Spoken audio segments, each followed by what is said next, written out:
Against an empty carriage at the end of the lonely hall were three imposing ponies, leaning in a disinterested and bored pose. One of them happened to look up as the sorry-looking trio stumbled on into the open. They were on the bottom edge of the Colosseum, with the vast rolling hills and plains of Equestria visible far below.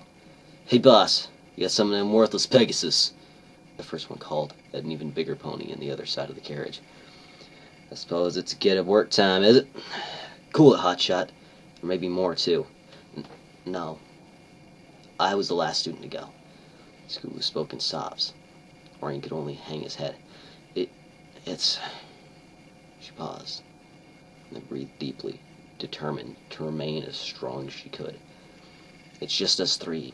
Aurora's rings. They're broken. She needs help. Ain't that just a crying shame, it is? What's it to us? All the better she don't come flying back to us no more.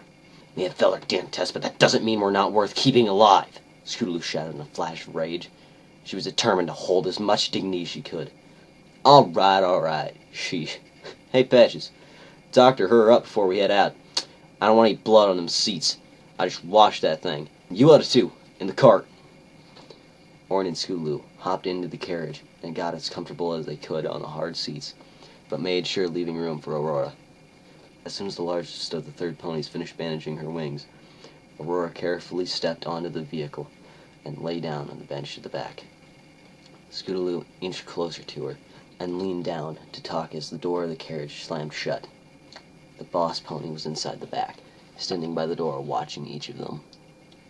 "So," Scootaloo began quietly, trying not to speak too loud, "You're Aurora. I'm Scootaloo. I'm sorry we had to meet like this." "Any meeting of a friend is a welcome meeting," Aurora spoke gently, with sincerity in her eyes. "We did our best. That's all we can say. That's all any of us can say. Who's to say that the city of the deported isn't a good one, anyways?" The thought struck Scootaloo as she considered it. No one was ever told about where the Pegasi were brought. Most ponies considered it to be some odd land, like where the zebras hailed from. That made Scootaloo realize something even more profound. Hey, if where we're taken is where Zikora's from, then there's got to be a way to get back. It's not as if we're banned from Equestria. Fluttershy, an old friend of mine, she's a Pegasus who lives in Ponyville. She never passed flight school. She never took her test. They'd never come to take her away. "Exactly," Aurora agreed with a nod. Orion overheard and offered his thoughts. "I think the reason we're sent far away is because no pony from Cloudsdale ever wants to admit that someone who failed flight school could come from a city. What a horrible place. Now that I think of it, I never want to go back.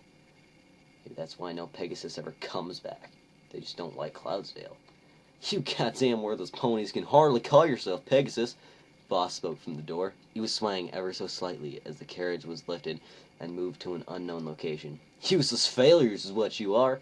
No pony comes back from exile, regardless of reason. Can't patch a goddamn test. You three make me sick." Scootaloo jumped up from her seat, lifted herself into the air with her wings, and dove legs first at the boss. "You shut the hell up about us. You have no right to treat others like this." Boss raised a hoof and backhanded Scootaloo out of the air, onto the floor. "I can treat you however I want. You hardly classify as ponies to Cloudsdale, or any of Equestria for that matter. Now sit down and shut up until we get to the destination. We're being taken anyway. Not like we can tell anyone now. And I'm sure as the deliverers, you should know." Orion cautiously reasoned. "Hell if I know. We hand the carriage off to ponies in suits, and we get bags full of coins to keep quiet about the whole thing. It's how it's always been for 1,000 years. The three fillies huddled together again, scared in the unknown. They kept quiet as they waited through the unbearable trip, all lost in their own thoughts. Friends, family, loved ones, and pets. All will never see them again, and some will never find out why. An hour passed, and then another. The uncomfortable quiet was broken by a sudden lurch as the carriage stopped in its flight. "Ah," Boss smiled. "There's my stop. Ponies play nice now. Have fun and wherever the hell you're sent to." The carriage door shuffled open, and Boss hopped out with a gust of cold wind. It was night outside now, with hardly any light to see at all. Scootaloo stared outside, and noticed another figure staring in. It was dressed in a black suit, its eyes staring indifferently at the three ponies inside. They stopped on Scootaloo momentarily, and recognizing, but she stared back. A second passed. The dark pony slammed the doors shut, and the carriage took off once again. At least we can talk now, Aurora whispered in the dark.